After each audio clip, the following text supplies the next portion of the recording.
Hello everyone and welcome to my Royal Family official channel. I hope everyone is having a wonderful day.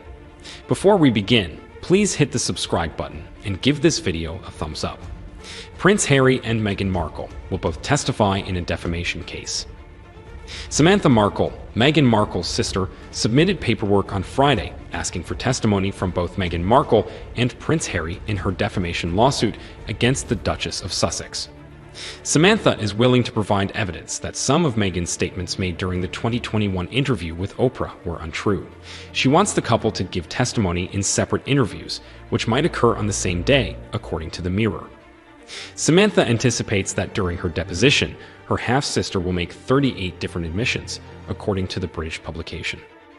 She wants Meghan to acknowledge that she lied about her upbringing in order to support a rags-to-royalty narrative and to retract statements she made about the royal family.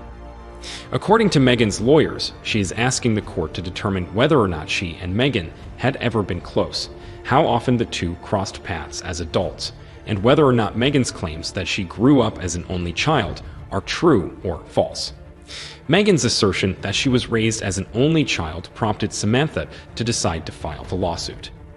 But this impression is inherently impossible to refute. It is challenging to think of a more individualized and individual experience than how one perceives their childhood. The context of the statement, where Ms. Winfrey questioned Meghan about her relationship with plaintiff, whom Ms. Winfrey referred to as her half-sister on her father's side, is completely ignored by plaintiff's opposition. It is clear that Meghan's response to the question, "I grew up as an only child," was not intended to be taken as proof that she had no biological siblings or half-siblings.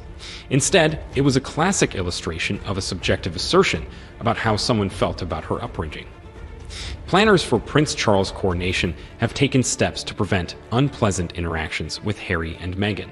The Duke and Duchess of Sussex, Prince Harry, and Meghan Markle will reportedly be invited to the King Charles II's coronation, according to reports from recent weeks.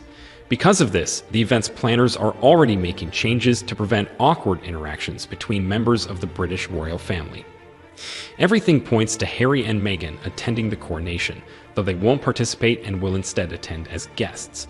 However, organizers will go to great lengths to prevent any awkward interactions between Harry and his brother, Prince William, or the Sussexes and Charles.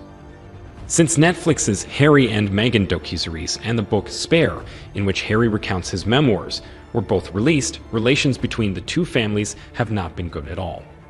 The Duke and Duchess won't be allowed to attend the 3-day ceremony, according to The Sun, but that hasn't been suggested inside Buckingham as of yet. Charles I will be crowned on May 6. The only information currently available about the ceremony is that it will take place at Westminster Abbey, last 90 minutes, and that invitations will be distributed in February. There are 2,000 people on the list, including royalty, distinguished visitors, and world leaders, in addition to Harry and Meghan. One of the organizers told The Sun they, Harry and Meghan, will certainly be invited, and we are working on the assumption that they will come. The Sussexes are expected in the UK almost a week in advance. It would be beneficial if they arrived earlier so that the day wouldn't be a complete circus, he said. 78% of the more than 31,000 readers who participated in the survey conducted by that British newspaper said they did not want the Sussexes to attend the coronation. The plan for Harry and Meghan's coronation, according to Charles, is rife with problems. Over the weekend, rumors of a Harry-in-a-hurry coronation plan surfaced. Prince Harry and Meghan Markle's attendance at the coronation is reportedly planned, but King Charles has been warned that one of the plans is rife with problems. One of the working hypotheses purportedly put forth to include the Duke of Sussex at the historic event in May has been dubbed Harry in a Hurry, because it calls for the second son of the king to be whisked into and out of the UK in less than 48 hours in order to attend the coronation. This rumored plan calls for Meghan to stay at home in California with Lilibet Diana, 1, and Archie Harrison, who will turn 4 on the day of the coronation. There are 4 main issues, in the opinion of commentator Daniela Elser, that share a common working theory. Having Harry there but not Meghan would only add fuel to the Duchess' already roaring anti-palace fire and seemingly give credence to her complaints of a cold, unwelcoming House of Windsor, she wrote in an opinion piece for the NZ Herald. The entire world is painfully aware of the tense state of transatlantic relations, so a quick trip of this nature would only feel somewhat forced and artificial. The Prince and Princess of Wales are scheduled to appear on camera at Westminster Abbey, so Ms. Elser continued that a brief trip of this kind would probably prevent Harry from having time to meet them in person before the coronation. The fact that there will be additional official events and royal outings in addition to the religious ceremony raises the question of what, if any, role Harry might play, Ms. Elser continued. Prince Harry is at a crossroads as the threat that his comments will be ignored by the coronation invite. Since leaving his working position in 2020, Prince Harry has made a number of shocking claims about the royal family. According to Ingrid Seward, Prince Harry put himself in a little bit of a difficult situation because he must choose between having the royal family apologize to him and protecting his reputation. The Duke of Sussex has made a number of accusations regarding the treatment he and Meghan Markle have received since leaving his royal position in March 2020. Harry will need to consider, according to the royal author, whether accepting an invitation to the coronation will undermine his criticisms of the institution. Harry has put himself in a little bit of a difficult situation because he demanded an apology and insisted on attending the coronation of his brand, according to Seward. He will definitely be invited, and he will have to decide if that invalidates everything he said in the book. He'll come, I'm positive.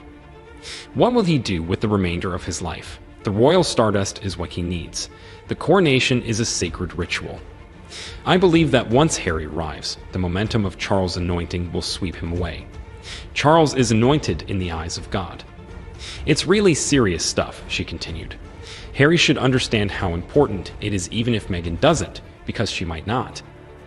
In comparison to Prince William, another major target in the Duke of Sussex's memoir, the king has a much easier path to reconciling with his youngest son, according to Seward. I think it's going to take time, she told Newsweek. Charles has a much simpler path to follow. Simply being Charles and saying "darling boy" will do. William's experience is very different. The entire book just trashes William from beginning to end. In his autobiography, Prince William revealed a significant rift with Prince Charles, alleging that he was forced to accept his status as the spare from a young age. Relationship and trauma therapist Kate Campbell has cautioned Prince Harry that by talking about his time in the royal family, he is putting himself right in harm's way. Campbell stated that the Duke of Sussex's top priority right now is the upcoming coronation. In her statement to The Guardian, she said, "If Harry isn't going to be there, then I think both he and his dad need to make a really strong statement to the world saying, in the interests of our future relationship, which we really care about, we're not going to do this. However, we are hoping to reconnect in the future." That would be the decent, mature thing to do.